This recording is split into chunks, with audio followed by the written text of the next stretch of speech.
መናፍስት ውስጣችን አድፍጠው ህመምና ደዌ ሲሆኑ የሚታዩ ምልክቶችና ምን ማድረግ እንዳለብን በዚህ ቪዲዮ እንመለከታለን።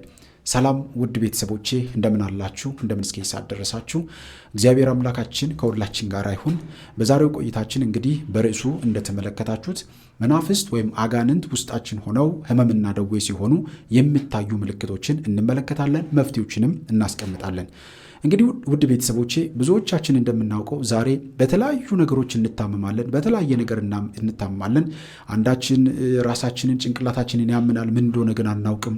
አንዳንዶቻችን ሰውነታችን አካላቶቻችን ወይም ውስጣችን ላይ በጨጓራ በተለያየ ነገር፣ ዛሬ ደግሞ በዚህ ባለንበት ዘመን ላይ መናፍስት ካንሰር እየሆኑ የደም ካንሰር በተለያየ መንገድ በሚገለጹ ካንሰሮች እየሆኑ ህይወታችንን እያበላሹ ያለ ጊዜያችንን ያለ ዘመናችን እንድንቆረጥና ሰውነታችን እንዲቆራረጥ ኦፕሬሽን እንድንሰራ በማስደረግ ብዙ አይነት ኪሳራ በህይወታችን ውስጥ እያመጡ ይገኛሉ። ለምን? ብዙዎቻችን ደግሞ ከመናፍስት ውጊያ አንጻር ነገሮችን ስላልተረዳን ዝም ብለን በህክምናውና ባሉ ነገሮች ብቻ ትኩረት እያደረግን ስለሆነ መናፍስቱ ግን ዘመናዊ ቴክኖሎጂ ወይም ደግሞ የህክምናውን መንገድ ተጠቅመው አድፍጠው ህይወታችንን እስከ ማበላሸት ይደርሳሉና በዛሬው ቆይታችን የምንመለከታቸው 5 ወይም 6 ወሳኝ ነጥቦችን አነሳላችኋለሁ፣ መፍትሄዎችንም ጭምር አስቀምጥላችኋለሁ። ስለዚህ እንግዲህ በጣም በሚገርም ሁኔታ በኢትዮጵያ ኦርቶዶክስ ተዋሕዶ ቤተክርስቲያናችን አስተምህሮ መሰረት አጋንንት በሰው ልጅ ላይ የሚያደርሱት ጥቃት በሁለት መልኩ ይታያል። አንደኛው በሐሳብና በምግባር በማሳት የሚሆነው ነው። በሐሳብና በምግባር ማለት ነው። ሌላኛው ደግሞ በሰውነት ውስጥ አድፍተው ተሰውረው በመቀመጥ የነፍስና የስጋ ደዌ ህመም መሆን ነው። ብዙ ጊዜ ሰዎች ወደ ህክምና ቢሄዱም መፍትሄ የማይገኝለት መድኃኒት የማይፈውሳቸው ህመሞች ምንጫቸው እርኩሳን መናፍስት እንደሚሆኑ ቤተክርስቲያናችን ታስተምራለች ማለት ነው። ስለዚህ ሄደን ብዙ ጊዜ ህክምና ስናደርግ ምንም አይነት ምልክት የማይታዩ ከሆነ ያደፈጠ መንፈስ ውስጣችን አለ። እኛ ያምናል፣ ጭንቅላታችን ትክክል አይደለም፣ ራስ ምታት ሊሆን ይችላል፣ ብቻ በሆነ ነገር ውስጣችን የተወጋ ያህል እስኪሰማን ድረስ ያምናል። ነገር ግን ሄደን በምንታይበት ጊዜ ህክምና በምናደርግበት ጊዜ ምንም አይነት ምልክት አናይም።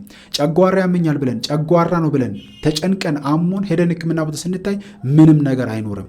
ወገቤን ያመኛል፣ ጀርባን ያመኛል ብለን ወይም እግሬን ያመኛል፣ ኩላሊቴን ያመኛል ብለን በጣም ስንጨነቅ ስንታመም ከርመን ህክምና ቦታ ላይ ስንሄድ ግን ምንም አይገኝም። ለምን? መናፍስት ከባህሪያችን ጋር ባህሪ ሆኖ ከአመሎቻችን ጋር አመል ሆኖ ከስጋችን ጋር ስጋ ሆኖ ከደማችን ጋር ደም መስሎ ተቀምጧል። ለምን? እኛን ለብሶ ስለተቀመጡ አንድ እናንተ ህክምና ቦታ ልትሄዱ ስትሉ ከእናንተ ይሰወሩና የሆነ ቦታ ላይ ይቀመጡና የህክምናውን ውጤት በመቀየር ይሄ በጣም ብዙ ሰዎች ዛሬ ብዙ ዋጋ እየከፈሉበት ያሉ ጉዳይ ነው። በጣም ብዙዎቹ ውስጣቸው ላይ እጢ እንዳለባቸው ተነግሯቸው ከተቆረጡ ኦፕሬሽን ተሰርቶ ከገቡ በኋላ ውስጣቸው ሲገቡ እጢ ግን የለም ቦታው ላይ። ለምን? መንፈሱ አውቆ ይህንን ስራ እየሰራ ማለት ነው። ሰዎች እንዲቀደዱ፣ ደም እንዲፈሳቸው፣ መከራ እንዲያዩ፣ ገንዘባቸው እንዲባክን የሚያደርጉ የተሰወሩ መናፍስቶች በውስጣችን ተቀምጠው ነው። ይህ ደግሞ በተለያየ መንገድ ወደ ህይወታችን ይመጣል። በተለይም በእናት በአባቶቻችን በኩል ሲመለክ ሲገበር የነበር የዛር መንፈስ ከነበረ ያ መንፈስ ከጊዜ ወደ ጊዜ እየቆየ ውስጣችን አድፍጦ በመቀመጥ ህመምና ደዌ ይሆናል። ብዙ ጊዜ የቀደሙት እናቶቻችንን እኔም በራሴ ዘመን ያየሁት ነው። ብዙ የቀደሙት አባቶቼ አያቶቼ በዛ አይነት መንገድ ተጎድተው በደንብ አይቻሉ። እያየናቸው አይናቸው የተሰወሩ አይናቸው የታወሩ ቤተሰቦችን አውቃለሁ፣ በራሴ በቅርብ ማለት ነው። ለምን? የዛሩ መንፈስ ራሱ ከጊዜ በኋላ ካልጠነቃበት ሲገብሩለት ሲያመልኩት ከነበሩ የሆነ ጊዜ ላይ አይነ ስውር ያደርጋቸዋል። ዛሬ ብዙዎቹ ልጆቻችን ከማለዳው ጀምሮ መነጽር እናስደርጋለን። ነገር ግን ልጆቻችንን ጸበል ወስደን በአባቶቻችን ቅባ ቅዱስ ከማስቀባትና በጸበል በተለያዩ በቤተክርስቲያን ውስጥ ባሉ ምስጢራት እንዲሳተፉ ከማድረግ ይልቅ ቶሎ ብለን ወደ ህክምናው እንሄድና በህክምና የሚደረገውን ነገሮች እናደርጋለን። ህክምናው ችግር አለው እያልኩኝ አይደለም፣ ግን በመጀመሪያ ደረጃ በደንብ ራሳችን ጋር መስራት የሚገቡን ነገሮች አሉ። ስለዚህ በዛሬው ቆይታችን 6 ወይም 5 ወሳኝ ምልክቶችን እነግራችኋለሁ። መናፍስት በውስጣችን አድፍጠው ህመም ሲሆኑ የሚታዩ 6 ምልክቶችንና መፍትሄዎችንም አባቶቻችን የሚያስተምሩን ነገር አነሳላችኋለሁ። የመጀመሪያው ውድ ቤተሰቦችን መናፍስት ህመም ሆነው ውስጣችን ሲያደፍጡ የሚታየው ምልክት አንደኛው የህክምና ምርመራ የማይደርስበት ስውር ህመም ሆኖ የመገለጽ ነው። ይሄ ምን ማለት መሰላችሁ? በጣም በሚገርም ሁኔታ በሰውነታችን ላይ ከፍተኛ ህመም ይሰማናል። ራስ ምታት፣ የጎን ውጋት፣ የልብ ምት መጨመር ወይም የጨጓራ ህመም ሊሆን ይችላል። ነገር ግን ወደ ዘመናዊ ሕክምና ሄደን ስንመረመር ጤነኛ ነህ፣ ምንም የለብም ትባላለህ። ይህ ደዌ ዘመንፈስ ወይም ደግሞ የመንፈስ ህመም መሆኑን የሚጠቁም ዋነኛ ምልክት ነው ማለት ነው። ብዙ ሰዎች የማይረዱት ይህንን ጉዳይ ነው። በሕክምና ቦታ ይኸውላችሁ የሕክምና ምርመራ የማይደርስበት ስውር ህመም ሆኖ ይገለጣል ማለት ነው። ታማችሁ ተቸግራችሁ ነገር ግን ሄዳችሁ ስትመረምሩ ምንም አይነት ምልክት የለም የምትባሉ ከሆነ የሆነ መንፈስ በውስጣችሁ እንዳደፈጠ ህመም እየሆነባችሁ እንደሆነ እያስጨነቃችሁ እንደሆነ ምልክት ነው ማለት ነው። ስለዚህ ኦርቶዶክሳውያን መንቃት ያስፈልጋል ማለት ነው። ስለዚህ ቅዱሳን አባቶቻችን ደግሞ እንዲላሉ በተለይም ቅዱስ ዮሐንስ አፈወርቅ እንዲህ ብሎ ይነግረናል። ሰይጣን መጀመሪያ ነፍስን ለማቁሰል ይተጋል፣ ካልቻለ ግን ስጋህን በመምታት ወደ ማማረርና ተስፋ መቁረጥ እንድትደርስ ይጥራል። የኢዮብን ህመም አስታውስ፣ ሐኪም ያልደረሰበት ግን በፈጣሪ ኃይል የዳነ ነውና ይህንን በጣም ማስተዋል ይገባል። ስለዚህ አንደኛው የሕክምና ምርመራ የማይደርስበት ስውር ህመም ሆኖ ይቀመጣል። በየትኛውም ዘመናዊ መምራ በአልትራሳውንድ ብትሉት አሁን አሉ በምንላቸው በሕክምና መሳሪያዎች ቼክ ስንደረግ ምንም አይነት የህመም ምልክቶች አንመለከትም። ለምን? መናፍስቱ ራሱ ሕክምና ህመም ስለሆነ ውስጣችን ላይ ራሱ የጨጓራ ህመም ስለሆነብን ራሱ የካንሰር ህመም ራሱ ደዌ የሆነ ውስጣችን ስለተቀመጠ እኛ ለሕክምና ስንሄድ ያንን ቦታ ለቆ ይነሳል። ለምን? እናንተ ካወቃችሁበት። ምክንያቱም የትኛውም ሕክምና አጋንንት ነው ብሎ ለእናንተ ወይም መናፍስት ነው ብሎ አይነግራችሁም። ይህንን የምታረጋግጡት መስገድ፣ መንበርከክ በንስሐ ስትመላለሱና ስጋውና ደግሞ ስትቀበሉ ይህንን ነገር ልታስተካክሉ የምትችሉት መፍትሄውም ደግሞ ጸበል መጠመቅና ቅባ ቅዱስ መቀባት። የጸበል እሳት በደም ስር ውስጥ የተሸሸገውን ጋንን ያቃጥሏል። አባቶቻችን እንደሚሉት ይህንን ማድረግ ስንችል ከስጋችን ይህንን ነገር ልናርቅ እንችላለን ማለት ነው። ስለዚህ ጸበል መጠመቅ በጣም ወሳኝ ነው። በተለይም ያደፈጠን መንፈስ ይህንን ስናደርግ ደግሞ በልማድ ብቻ መንቀሳቀስ ሳይሆን ከቤት ጸልየን ሰግደን መናፍስቱን አስረን አብረኸኝ እስከ ጸበል ቦታው ሂድ ብለን ማዘዝ መቻል አለብን። በጌታ በኢየሱስ ክርስቶስም በእኔ ውስጥ ያደፈትክ ህመም ደዌ የሆንክ የጠላት ኃይል ከእኔ ጋር እስከ ጸበሉ ቦታ መሄድ ትሄዳለህ፣ በጌታ በኢየሱስ ክርስቶስም ታዛል ብለን አዘነው ከቤት ከወጣን መንፈሱ ይታሰራል። ስራውን ቅዱስ መንፈስ ስራውን ይሰራል፣ ይጋለጣል ማለት ነው። አለበለዚያ ግን ዘመናትን ህመምና ደዌ ሆኖ በውስጣችን ተቀምጦ እድላችንን፣ በረከታችንን፣ ትዳራችንን፣ ኑሯችንን፣ ህይወታችንን ሲያበላሽ ይኖራል ማለት ነው። ስለዚህ የመጀመሪያው የሕክምና ምርመራ የማይደርስበት ስውር ህመም ሆኖ መገለጥ ይህ አንዱ ምልክት ነው ማለት ነው። ስለዚህ መናፍስት ውስጣችን ሲያደፍጡ አድፍጠው ህመምና ደዌ ሲሆኑ ከምንመለከታቸው ምልክቶች አንዱ ይሄ ነው ማለት ነው። ሁለተኛው ደግሞ ውድ ቤተሰቦቼ ለመንፈሳዊ ነገር አለርጂ መሆን፣ ለመንፈሳዊ ነገር የሚታይ ልዩ አለርጂ ማሳየት፣ በግልጽ የሚታይ በተለይም ጸበል መጸበል፣ ቤተ ክርስቲያን መሄድ፣ መንፈሳዊ ነገሮች ለመሳተፍ፣ ቅዳሴ ለመሳተፍ፣ ሰዓታት፣ እነዚህ ነገሮች ላይ መሳተፍን በጣም መጥላት ማለት ነው። ይሄ ውስጣችን ላይ መንፈስ ህመም ሆኖ ለመቀመጡ ትልቅ ማሳያ መሆኑን በደንብ እንድታስተውሉ እፈልጋለሁኝ። አስተውሉ። በቤተ ክርስቲያን ውስጥ ቆሞ ማስቀደስ መክበድ፣ የዕጣን ጭስ ሲሸታችሁ መታፈን፣ ወንጌል ሲነበብ ራስን መሳት ወይም ጸሎት ሲጀመር ድንገተኛ ከፍተኛ ማዛጋትና እንቅልፍ መምጣት፣ ይህ በውስጥ ያለው መንፈስ ከቅድስናው ብርሃን የተነሳ መጨነቁን የሚያሳይ ምልክት ነው ማለት ነው። ስለዚህ ለመንፈሳዊ ነገሮች አለርጂ መጥላት ወይም ጥላቻ ማሳየት፣ እንደዚህ አይነት ስሜቶች ካሉ ውስጣችን ህመም ሆኖ ያደፈጠ መንፈስ ለመሆኑ ትልቅ ምልክት ነው ማለት ነው። ይህንን መንቃት ያስፈልጋል። በተለይም በህመም በፈተና ውስጥ ያላችሁ ቤተሰቦች ይህንን ልታስተውሉ ይገባል። አድፍጦ የሆነ ጊዜ ላይ ገንፍሎ ይወጣል ማለት ነው መናፍስት። ለምን? መትጋት፣ መንበርከክ፣ መጸለይ በደንብ ካልጀመራችሁ በጣም በሚገርም ሁኔታ ዙሪያውን እያሰፋ አንድ ትንሽ ህመም ነች ብላችሁ የምታስቡትን ነገር አስፍቶ ወደ ሌላኛው ደረጃ ያሸጋግረዋል ማለት ነው። ስለዚህ በጣም መንቃት ያስፈልጋል። ሁለተኛው ለመንፈሳዊ ነገር የሚታይ ልዩ አለርጂ ሆኖ የሚገለጽ ይሆናል ማለት ነው። እንዳልኳችሁ ቤተክርስቲያን ውስጥ ቆሞ ማስቀደስ በጣም መጨነቅ፣ መክበድ፣ የዕጣን ጭስ ሲሸታችሁ መታፈን፣ መጨነቅ፣ የሚያቅለሸልሻችሁ ስሜት መስማት። ይሄ ማለት ምንድን ነው? በውስጣችን መናፍስት ህመም ደዌ ሆነው ሲቀመጡ የሚታዩ ምልክቶች ናቸው። ቅዱሳን አባቶቻችን በተለይም አባታችን ቅዱስ እንጦንስ እንዲህ ይለናል። አጋንንት የክርስቶስን ሲሰሙና የመስቀሉን ምልክት ሲያዩ ይንቀጠቀጣሉ። በአንተ ላይ የሚታየው መረበሽ የአንተ ሳይሆን የጠላት ነው። እርሱ ሲጨነቅ አንተ ጸሎትን አታቁም። መጨነቁ የድልህ መጀመሪያ ነውና እነዚህ ምልክቶች ብዙ መረጃ የምታገኙበት ስለሆነ ይህንን ምልክት ስታገኙ በደንብ መጸለይ፣ መንበርከክ፣ መስገድ አስፈላጊ ነው። ውድ ቤተሰቦች ሌላው መፍትሄው ንጹህ ንስሐ መግባት አስፈላጊ ነው። ምንም አይነት ነገር ሳናስቀር ንስሐ መግባት ነው። ከዛ በኋላ ንስሐ ከገባም በኋላ ስጋውና ደሙን መቀበል በጣም አስፈላጊና ወሳኝ ነገር ነው። ንስሐ አጋንንት በውስጣችን የሰሩትን የሕግ መከርከሪያ ግድግዳ ያፈርሷልና ንጹህ ንስሐ ያስፈልገናል። ንስሐ መግባት፣ ስጋውና ደሙን መቀበል ከላይ አንደኛው ላይ የጠቀስኩትን ነገር ቀጥላችሁ በቀጣይ መንገድ የምታደርጉት ነው ማለት ነው። ስለዚህ ጸበል መጸበል፣ ቤተክርስቲያን መሄድ፣ በቅዳሴው መሳተፍ አስፈላጊና ወሳኝ ነገር ነው ውድ ቤተሰቦቼ። ሶስተኛው ደግሞ ምክንያቱ የማይታወቅ የሰውነት መዛልና መክበድ። እንደዚህ አይነት ስሜት ሲሰማችሁ ይሄ በጣም ብዙዎቻችን የሚሰማን ስሜት ነው ብዬ አስባለሁ። በተለይም መናፍስት በውስጣችን ላይ ሲያደፍጡ በጣም በሚገርም ሁኔታ ለጸሎት የዛልን፣ ለጸሎት የደከምን፣ ለመንፈሳዊ ነገር ስልቹ እንደሆን በደንብ አድርገው ስራቸውን ይሰራሉ ማለት ነው። በደንብ አድርገው። ስለዚህ እንደዚህ አይነት ስሜት የሚሰማችሁ ሰዎች በደንብ ልትነቁ ይገባል ማለት ነው። ምክንያቱ የማይታወቅ የሰውነት መዛልና መክበድ ሲሰማችሁ ማለት ነው። ሰውነታችን ቀን ስንሸከም የዋልን በታክሲና በመኪና ሄደን የተመለስንም አይመስለንም። አንዳንዴ በጣም ትልልቅ ነገር የተጫነብን አይነት ጭንቅላታችን ይከብደናል፣ ሰውነታችን በሙሉ ይዝላል። ለአቡነ ዘበሰማያት እንኳን ቆመን ለማለት እስኪከብደን ድረስ መጨነቅና እንደዚህ አይነት ከባድ ስሜቶች ውስጥ የምንገባ ከሆነ በውስጣችን ህመም የሆኑ መናፍስቶች እንዳደፈጡ ምልክት ሊሆን ይችላል። ምክንያቱም ህመም የሚሆኑ ደዌዎች በአንድ ጊዜ ገብተው ህመም አይደለም የሚሆኑት። የዛሩ መንፈስ ቅድም እንደነገርኳችሁ ወይም ደግሞ የተላከ የመተት መንፈስ፣ የጥላ ወጊ መንፈስ፣ ህመም ደዌ ሆነበት ተብሎ የተላከ መንፈስ፣ በውበታችን በእኛ በሆነ ነገር የቀና በኑሯችን የቀና መንፈስ፣ እድላችንን፣ ትዳራችንን፣ ቤታችንን፣ ኑሯችንን ለማበላሽ የተላከ መንፈስ ካለ በቀጥታ ያንን ስራ መጥቶ የሚሰራው ህመም በመሆኑ። ሌላው ግን የዛሩ መንፈስ ደግሞ ከጊዜ ወደ ጊዜ እየቆየ ሲመጣ የቡዳውን መንፈስ እንደዛው ህመም እየሆነ በደዌ የሆነ ውስጣችንን ያበላሻል። ዛሬ ብዙ ሰዎች በዲስክ መንሸራተት እያሉ ይጨነቃሉ።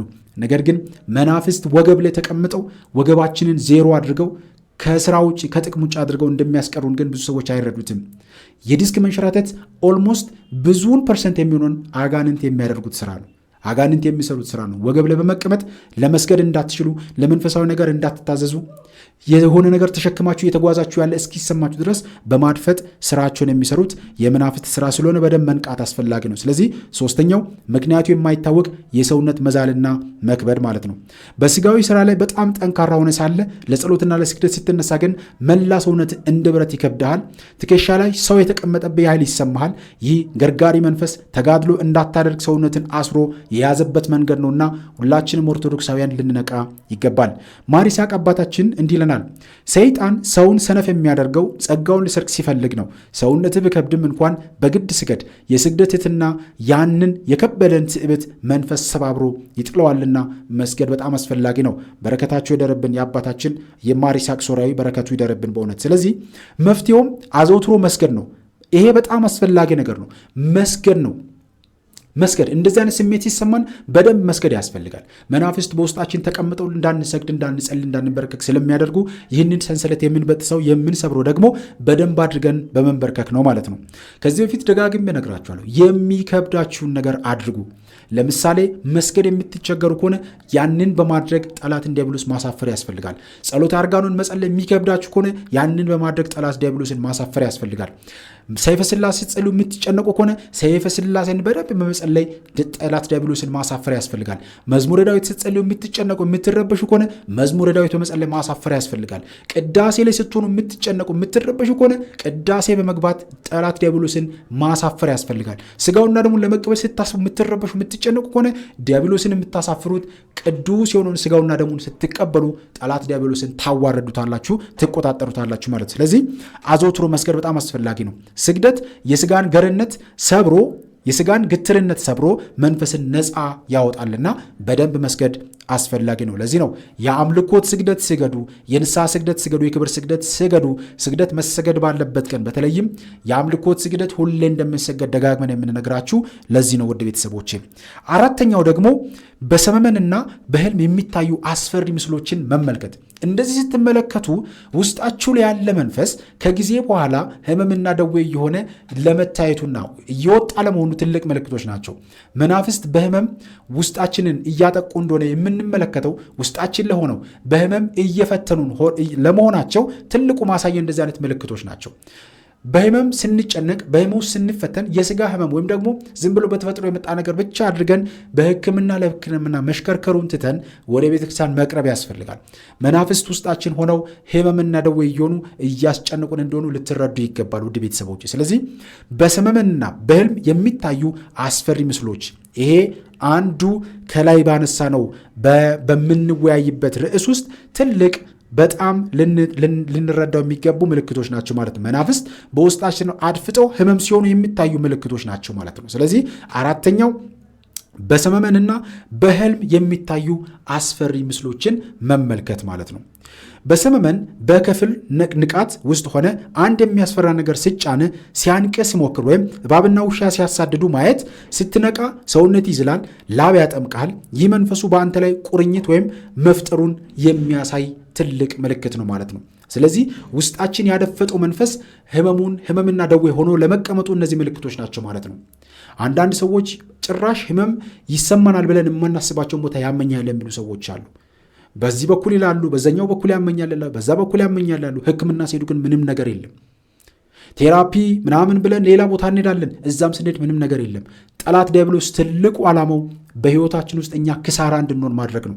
በንብረታችን፣ በህይወታችን፣ በትዳራችን ሰላም እንዳይኖረን ማድረግ ነው። የስልብና መንፈስ በመሆን የገንዘባችንን እንድናባክን፣ ጊዜያችንን እንድናጠፋ፣ ዕድሜ ዘመናችንን በህክምና ብቻ እየተሽከረከረን ጊዜ እንድናባክንና እንድናጠፋ በማድረግ ትልቁን ድርሻ የሚወስደው አጋንንት ነው። ብዙዎቻችን ያልነቃ ነው ዛሬም ድረስ በልማዳዊ የክርስቲያናት ውስጥ ሆነን የምንቸገርበት ጉዳይ አንዱ ይሄ ነው። ስለዚህ እንደዚህ አይነት ነገሮችን ማስወገድ የምንችለው ጠላት ዲያብሎስን መቃወም ስንጀምር ነውና ይህንን ማድረግ በጣም አስፈላጊ ነው። ስለዚህ በሰመመን በከፊል ንቃት ውስጥ ሆነ አንድ የሚያስፈራ ነገር ስጫን፣ ብዙ ጊዜ ብዙ ወንዶች ሴቶችም በተለይም ሴት እህቶቻችን ማታ ወንድ ልጅ በሚመስል ይሄ ብዙ ጊዜ የወንድ ዛር አይነ ጥላ ሴቶች ላይ በሚሆንበት ጊዜ ላይ ትልቅ ስራ የሚሰራ ወይም ደግሞ የዝሙት መንፈስ ሲላክባቸው የዝሙት መተት ሆኖ የሚላክ መንፈስ ሲመጣ ብዙ ጊዜ የሚከሰት ነገር ነው። ወንድ ልጅ ሲታገላችሁ ያድራሉ። ከወንድ ልጅ ጋር ግንኙነት ሲያደርጉ ይሄ ባለትዳር የሚሆኑ ሴቶችንም ጭምር የሚፈትን ትልቅ ፈተና ነው። በተለይም ወንዶችን በደንብ ይፈተኑበታል። ከሚስቱ ጋር ተኝቶ ሌላ ሴት መታ ስትገናኙ ይመለከታል። እንደዚህ አይነት ስሜቶች የሚመጡ ከሆነ የአጋንንት ምልክት ነው ማለት ነው። በተመሳሳይ መልኩ በውስጣችን ሆነው እንደዚህ አይነት ስሜቶችን ደጋግሞ እያሰሙ ህመም እስኪሰማን ድረስ የሚያደርጉ የህመም ሆኖ የገቡ ውስጣችን ላይ የተቀመጡ አጋንንት ለመኖራቸው ይህ አንዱ ምልክት ነው ማለት ነው። ውድ ቤተሰቦች ዛሬ ብዙ ሴቶቻችን ግንኙነት ማድረግ አይወዱም። ማህፀኔን ያመኛል ይላሉ። ሌላ ነገር ያመኛል፣ እንደዚህ ሆናለሁ፣ ግንኙነት ሳደርግ ደስ አይለኝም፣ ደስታ አይሰማኝም፣ ህመም ይሰማኛል፣ ማህፀኔን ያመኛል፣ ዙሪያዬን ጤናማ አይደለሁም ይላሉ።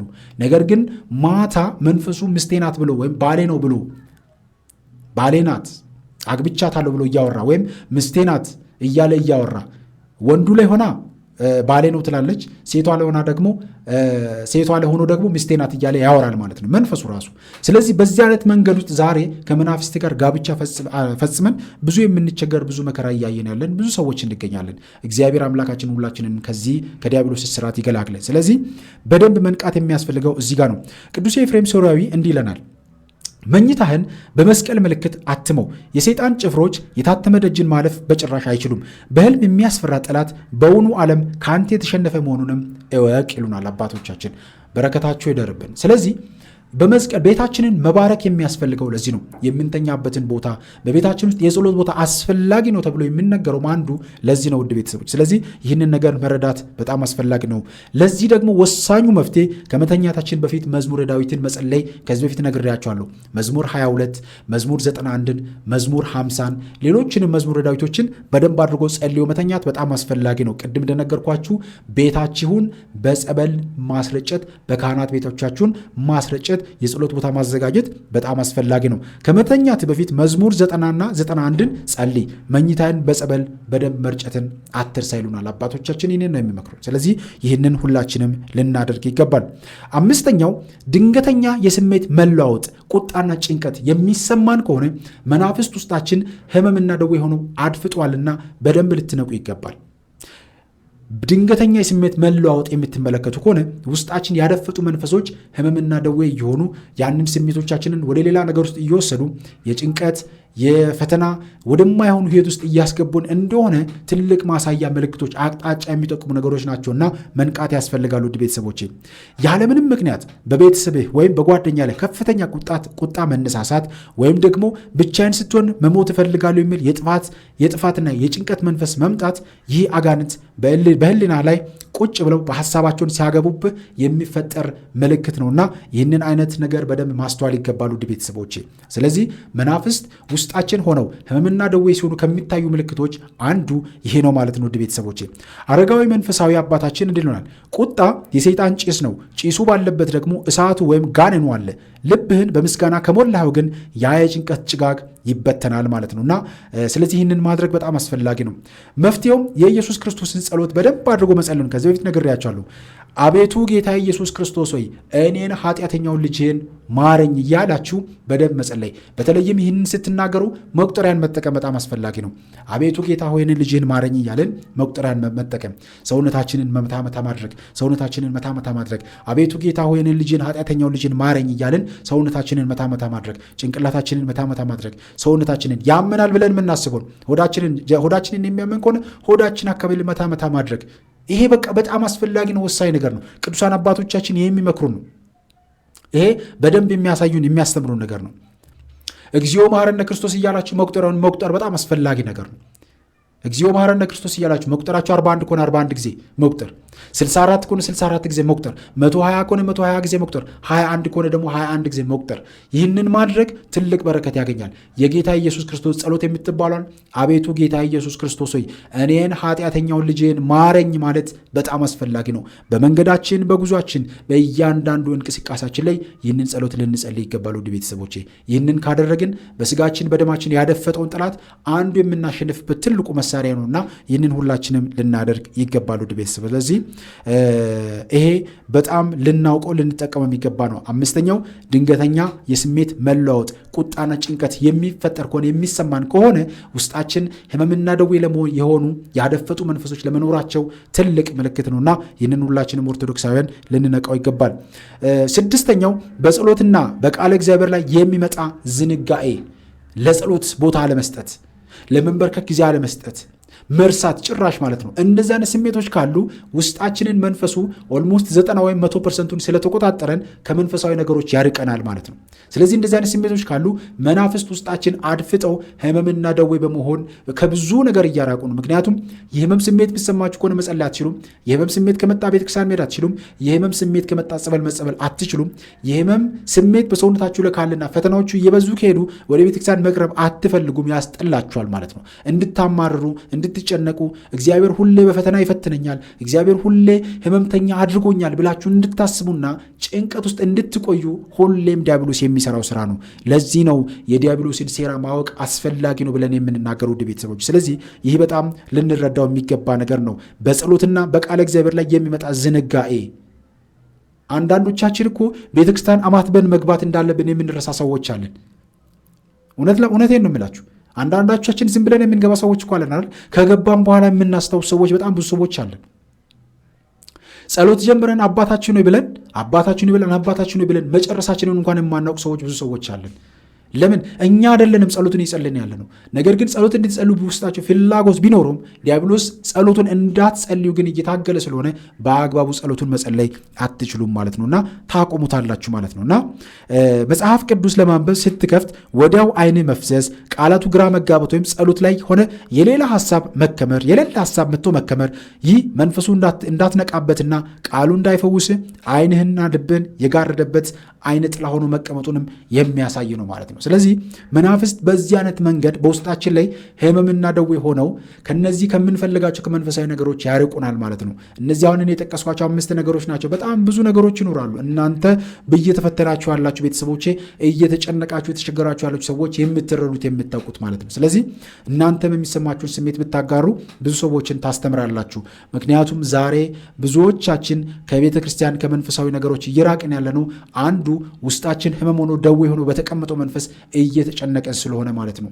የወር አበባ በማዛባት ያለ ጊዜው የወር አበባ በማምጣት ከጊዜው አስረዝም ወይም አሳጥሮ በማይሆኑ መንገዶች ብቻ የወር አበባችንን በመገለባበት ብዙ አይነት መከራ የሚያመጣብን ዛሬ ውስጣችን ያደፈጠው የዓይነ ጥላ መንፈስ፣ የደም መንፈስ፣ የራሄሎ መንፈስ በመሆኑ የተቀመጡ መናፍስቶች ዛሬ ብዙ ዋጋ ያስከፍሉናል።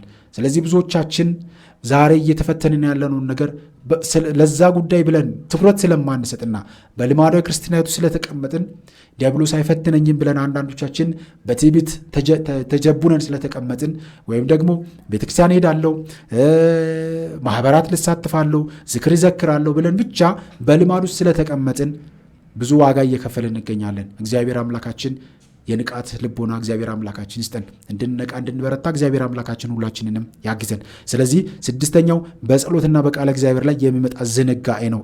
ይሄም ነገር ካለ ውስጣችን በህመም ለህመም ሆነው ያደፈጡ መንፈስ ለመኖራቸው ትልቅ ማሳያ ነውና ይህንን በደንብ መረዳት አስፈላጊ ነው።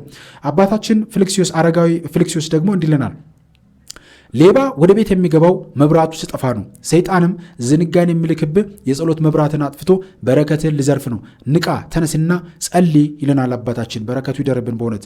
ስለዚህ መፍትሄው ድምፅን ከፍ አድርጎ መጸለይ ነው። አስተውሉ። ከዚህ በፊት ድምፅን ከፍ አድርጎ መጸለይ ምን ያህል ጥቅም እንዳለው ነግሬያችኋለሁ። መፍትሄው ድምፅን ከፍ አድርጎ መጸለይ ነው። የቃሉ ድምፅ አየር ላይ ያሉትን እርኩሳን መናፍስት ይበትናችኋል ማለት ነው። ስለዚህ ድምፅን ከፍ አድርጎ መጸለይ አንድ ትልቅ መፍትሄ ነው። ለዚህ ነው በቤት ውስጥ በምንጸልይ ጊዜ ድምፃችንን ከፍ አድርገን መጸለይ ያለብን። ለምሳሌ ቀላል ምሳሌ ልስጣችሁ። ባልና ሚስት አብሮ በአንድ ሰዓት በተመሳሳይ ሰዓት መጸለይ እንኳን ባይችሉ ባል ገብቶ በሚጸልይበት ሰዓት ላይ ሚስት ቤት ውስጥ የምትሰራቸው ስራዎች ካሉ ነገር የምታደርገውም ነገር ካለ አስገዳጅ ነገር ተከስቶ እንኳን እየተሰራች ከሆነ ባል በሚጸልይበት ጊዜ ላይ ባለበት ሆኖ ድምፁን ከፍ አድርጎ የሚጸልይ ከሆነ ቤት ውስጥ ያለውን ሌሎችን የሚፈትኑ ነገሮችን በሙሉ ማራቅ ይችላል ማለት ነው። ለምን? በየትኛውም ቦታ ላይ ያለውን ነገር የእግዚአብሔር ኃይል ማሳፈር ስለሚችል ማሸነፍ የምንችለው በጸሎትና በጸሎት ብቻ ስለሆነ ቤቱ እንዲባረክ የምንፈልግ ከሆነ በደንብ አድርገን ልንጸልይ ይገባል ኦርቶዶክሳውያን። ስለዚህ ይህ አንዱ መፍትሄ ነው ማለት ነው። ስለዚህ በአጠቃላይ ኦርቶዶክሳዊ መፍትሄዎች አንደኛው ንስሐ ነው። መሰረታዊ ፈውስ ስለሆነ ንስሐ መግባት አስፈላጊ ነው። ቁርባን ነው። ምንም ጥያቄ ውስጥ የሚገባ ነገር አለ። ብዙዎቻችን ንስሐ ከገባ በኋላ ከንስሐ በኋላ ከስጋውና ደሙ እንርቃለን። ነገር ግን ንስሐ ገባን ስጋውና ደሙን መቀበልን ሁሌም ቅድሚያ ማድረግ አለብን። መለኮታዊ እሳት ስለሆነ በውስጣችሁ ያለውን ደዌ ያቃጥላልና ስጋውና ደሙን መቀበል ነው። ጸበልና ቅባ ቅዱስ ነው። በየቀኑ መጠቀም አስፈላጊ ነው። በካህናት አስባርካችሁ ቤታችሁ ላይ አምጥታችሁ መጠቀም ትችላላችሁ። አንዳንዱ ካህናት ካልሆኑ ምናምን ይላሉ። አዎ ጥሩ ነው፣ እንደዛ ማድረጋችን ከቻለን ጥሩ ነው። ግን ካህናትን ሁሌ ማግኘት እንችላለን ወይ? አሁን ካለንበት ከስራችን ከሁኔታዎቻችን አንጻር ቅባ ቅዱስ በየጊዜው ውስጥ መቀባት እንችላለን ወይ? ካህናት ጋር እየሄድን አንችልም። ይህንን ማድረግ ጥሩ ነበር፣ ግን በብዙ ምክንያቶች በካህናት አባቶቻችን አስባርከን ካልሆነም የወይራ ዘይት ገዝተን በካህናት አባቶቻችን አስባርከን ቤታችን አምጥተን መጠቀም አስፈላጊ ነው። ይሄ ግዴታ ነው። አያችሁ፣ ካህናት በምንፈልጋቸው ጊዜ ሁል ጊዜ ልናገኛቸው ስለማንችል ይህንን እኛ ራሳችን በተለይም ወንዶች ቤት ውስጥ ያሉ ወንዶች ማድረግ ይችላሉ። ያም ባይሆን እንኳን ቤት ውስጥ ያሉ እህቶቻችን በካህናት ካስባረኩ በኋላ ራሳቸውን ቢሆን መጠቀም ይችላሉ። ይህ ማለት እያልኩት ያለሁት ቅባ ሜሮንን እንዳልሆነ በደንብ እንድታውቁ ፈልጋለሁ። ብዙ ሰዎች ቅባ ሜሮንና ቅባ ቅዱስን የሚደበላልቁ ሰዎች አሉ። እያልኩኝ ያለሁት በአባቶቻችን የተባረከ ዘይት ቅባ ቅዱስ ማለት ቅባ ቅዱስ ማለት የተባረከ ዘይት ማለት ነው። ሌላ ነገር አይደለም። በነገራችን ላይ የተባረከ ዘይት ማለት ነው። ስለዚህ የወይራ ዘይት ከሱቅ ገዝታችሁ በካህናት አባቶቻችሁ አስባርካችሁ ቤት ውስጥ ልጆቻችሁን ጠዋት ከቤት ከመውጣታቸው በፊት አይናቸውን መቀባት፣ ጭንቅላታቸው ላይ እሽት ማድረግ፣ ፊታቸው ላይ እሽት ማድረግ። ይህንን ስታደርጉ እግዚአብሔር ሞገስ እንዲሆናቸው መንገድ እየከፈታችሁ ነው። በጉዟቸው መንገዳቸው ለእግዚአብሔር ሞገስ እንዲሆናቸው እያደረጋችሁ ስለሆነ ታሸንፋላችሁ። በተለይም በህመም የምትጨነቁ ሰዎች፣ በተለያየ ህመም የምትቸገሩ ሰዎች ቅባ ቅዱስን በደንብ መጠቀም አለባችሁ። በምትበሉት ምግብ ላይ ጠብ ማድረግ፣ በምትጠጡት ነገር ላይ ጠብ ማድረግ፣ ቤታችሁ ውስጥ በምትጠቀሙት ውሃ ላይ ጸበልና ቅባ ቅዱስን ጠብ አድርጎ መጠቀም ትልቅ በረከት አለው። በዚህ ጉዳይ ላይ በጣም ብዙ ምሳሌዎችን ማንሳት እንችላለን። መምህር ተስፋዬም ደጋግሞ ሲናገር ከዚህ በፊት ሰምታችሁ ከሆነ አንድ እናት የዘይት ነው ትክክለኛውን ዘይት በጀሪካን የሚሸጠውን ዘይት ይዛ መታ ነው መምህር ጋር ያስባረከችው። ከዛ በኋላ ግን በቤታ ውስጥ የተደረገውን ተአምር ልነግራችሁ አልችልም። በጣም ብዙ ነገር ማለት ነው። ብዙ ነገሮችን እግዚአብሔር ይሰራል። በእምነት ግን እኛ እናድርገው። ለምን ካህን አላደረገም? ለምን እስቲ በመጀመሪያ ደረጃ እኛ እኮ ለምናደርገው ነገር ራሱ ፈቃደኞች አይደለንም እኮ አይደል?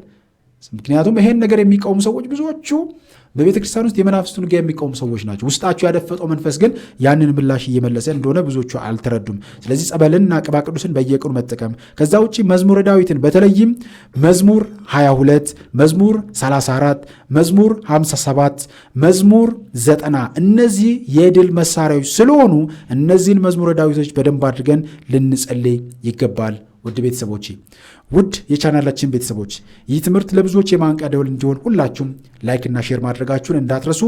ይበልጥ እኛን ለማገዝና የቻናሉን አባል ለመሆን ደግሞ ጆይን የሚለውን በመጫን የደወል ምልክቷን ተጫኑ። ብዙ ትምህርቶች እንዲደርሳችሁ ይህንን ማድረጋችሁን እንዳትረሱ። እግዚአብሔር አምላካችን ከሁላችን ጋር ይሁን። በቀጣይ ደግሞ የስልብና መንፈስን እንዴት ማሸነፍ እንደምንችል ከመዝሙረ ዳዊት ክፍል የተዘጋጁ ትምህርቶች አሉ። እነሱን ይዤላችሁ እቀርባለሁኝ። የስልብና መንፈስን ለማሸነፍ እነዚህን ይዤ እመጣለሁኝ። እንደ እግዚአብሔር ፍቃድ በግል ወሲብ የሚፈተኑ ሰዎችም መጸለይ የሚገባቸውን የመዝሙረ ዳዊት ክፍሎችንም አዘጋጅቻለሁ። እነሱንም አቀርብላችኋለሁ። እግዚአብሔር አምላካችን ከሁላችን ጋር ይሁን። ያስተማረን የመከረን የአባቶቻችን አምላክ በእውነት እግዚአብሔር አምላካችን ስሙ በፍጥረት አንደበት ሁሉ የተመሰገነ የተወደሰ ይሁን። በሀገር ውስጥም ከሀገር ውጭም ያላችሁ ኢትዮጵያውያን፣ ኤርትራውያን ቤተሰቦቼ በያላችሁበት ሰላም እግዚአብሔር ከሁላችሁ ጋር ይሁን ላለሁኝ። ይቆየን። አሜን።